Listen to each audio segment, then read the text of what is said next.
As someone who gets a lot of questions about what player is the best to buy in NBA Infinite, the main reason that it's tough to answer on a player-to-player basis is because everybody has different amounts of coins, so the answer really changes based on how much you have. Which is why in today's video, we're going to be breaking down the best player you can buy at every individual price range, all the way up from 600k all the way to the most expensive cards in the game. We'll make sure to include some players of different play styles in each of those ranges. If you guys have any questions, feel free to drop them in the comments below and we'll go ahead and hop into it. First, we got best players that you can get for under 1 million coins. If you're looking for a defensive lockdown, look no further than Jonathan Isaac. At less than 600k to max him out, there realistically shouldn't be anybody in the game that can't afford this player, and he, I can tell you, is a defensive monster all the way up even into the highest ranks. I'm not kidding when I tell you guys I accidentally used a 73 overall Jonathan Isaacs in legend rank yesterday, and not only was able to lock down the guy that I was guarding, but was able to grab rebounds as well. As you can see from his stats, there's not really any bad part of Jonathan Isaac's game. Obviously, there are places where he could have improvement, but he's a super solid all-around type of player that's not necessarily going to get you a ton of buckets, but will 100% make your team a lot better. If you're looking for a more offensive-oriented player, Fred VanVleet is a super solid option at a very similar price point. Once again, everybody should be able to afford him. Both his exclusive and his dominance are very much ISO-oriented, so if you consider yourself to be a dribble god, using your crossover is going to be that much more effective using him.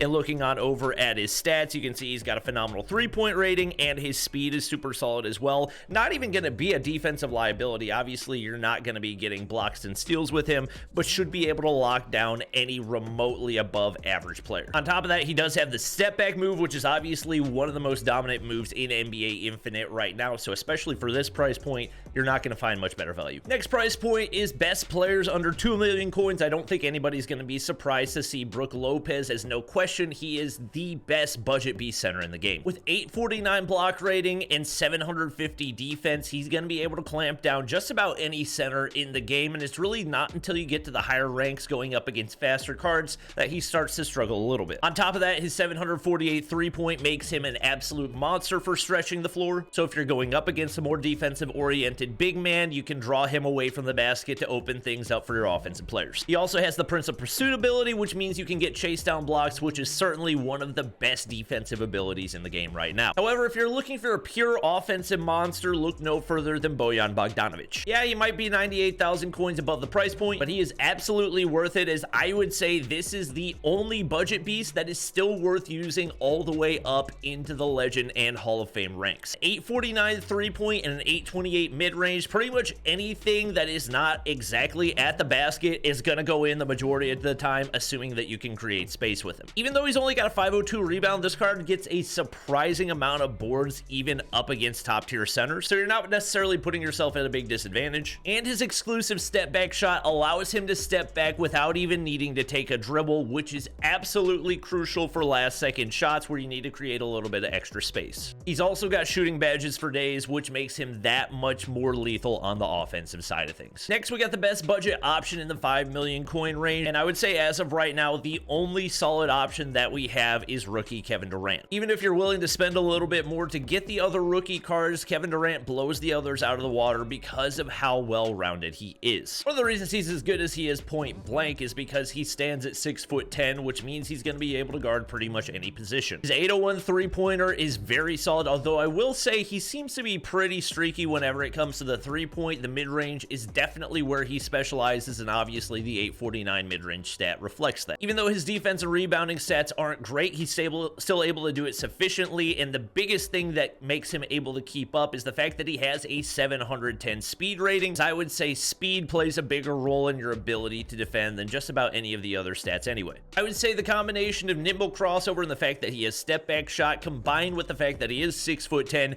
make KD one of the more difficult to guard cards in the entire game. Those two abilities combined with his speed make him nearly untouchable in the mid-range, which means if you're in the clutch and need to generate some points, you can absolutely do that. And on the defensive side, once again, he has that Prince of Pursuit ability, which means he's going to be able to get chase down blocks as well. Now, after the rookie cards, you take a pretty steep jump as the cards now move up to Epic, and obviously they're going to cost more. The first card you should be looking at for under 13 million coins, no question, is going to be Jrue Holiday. As anybody who watches my video knows, he actually did get a buff about a week ago and got a boost of 200 extra speed, which is a game changer for him both on the offensive and defensive ends. On offense, it means it's easier for him to get blow-bys, and obviously that means free dunks, and on defense, it means he can keep up with pretty much any card in the game. Naturally, 899 steal is going to mean that it's one of the easier cards to get steals with in the game alongside Paul George, and his 843 three-pointer means that he can stretch the floor while still having the speed to be able to punish you inside as well. He's also got a crazy number of silver badges, obviously the majority of those being on the defensive side of things, with some to boost him on the three-point line as well, and both his exclusive and his dominance boosting his steal rate even more, which means he is a nightmare for players on the offensive side. And while Jrue Holiday's a great deal, I would say you get an even better one for Pascal Siakam at only 11 million coins. With a 79 base rating, it also means he maxes out at 93. To be honest, I have no idea why this player is as cheap as he is, because as far as value goes, I would consider him a top 3 card in the game. For a power forward, he's got one of the most stupidly fast speed stats in the game at 801 whenever he's maxed out. Decent three-point and mid-range, which means you can't realistically leave him open for a long time. Phenomenal defense and rebounding stats, and once you get a blow-by animation, it's basically a guaranteed dunk. There's not really anything this card can't do. But the craziest thing about this Siakam card is his exclusive ability, which not only increases his dunk and three-point rating at the beginning of the game, but also every time you grab a rebound around an opposing player, it decreases their rebound rating, and every time you make a shot around an opposing player, it decreases their field goal percentage. Yes, I explained that correctly. Easily a top 2 ability in the entire game.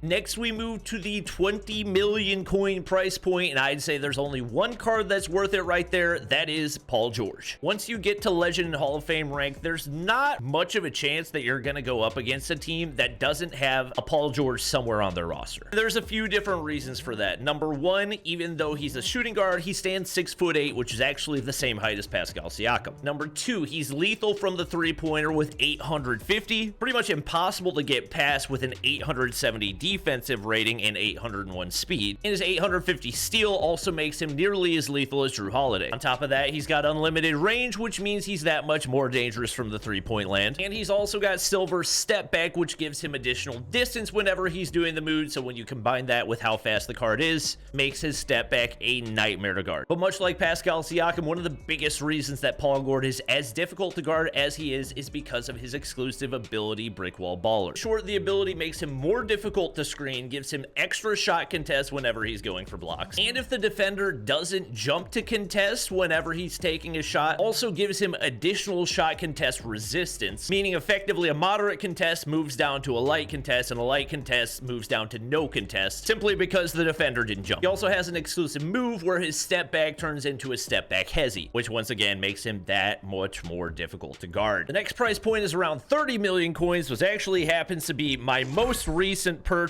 And shout out to whoever filled the order at below the price that I had listed. We get 1 million coins back. But Karl Anthony Towns, let me max him out real quick. Keep in mind, this is on my EU account where I have built up the most coins. I would argue Karl Anthony Towns is the best card in the game right now, so there's not much need to look at a higher price point. First off, he has a 907 three-point rating as a center. Secondly, he has a 700 speed rating. Yes, I said speed rating. As a center, there is no reason a center should be that fast, especially one like Karl Towns, who in real life is not known for his speed. His exclusive three-point takedown means that if there's a defender contesting the shot that is 3 inches shorter than him, he gains additional shot contest resistance. Long-range hero, when he's using his dominance, means he also gets additional boost to his three-point field goal percentage. And Gold Hoop Giant stacks onto the ability that he has in his exclusive as well, which means if you're a shorter defender, you just don't really stand a chance. He's also got Gold Catch and Shoot and Pick and Roll Master, which means he's nasty coming off of screens. Pump Fake and Drive, which gives him speed to the basket. Gold Box Out Master, Elite Rebounder, and Rebound Chaser, which are 3 of the most important badges in the game. Prince of Pursuit, which means he can get chase down blocks. Dunk Monster, which is one of the most abused badges in the entire game right now. And Step Back Shot, which I'm pretty sure no other center in the game has. So if you got a lot of coins to spend and don't know what to do with them, look no further than Karl Anthony Towns. But that's gonna wrap up the video. Hope you guys do enjoy. If you do,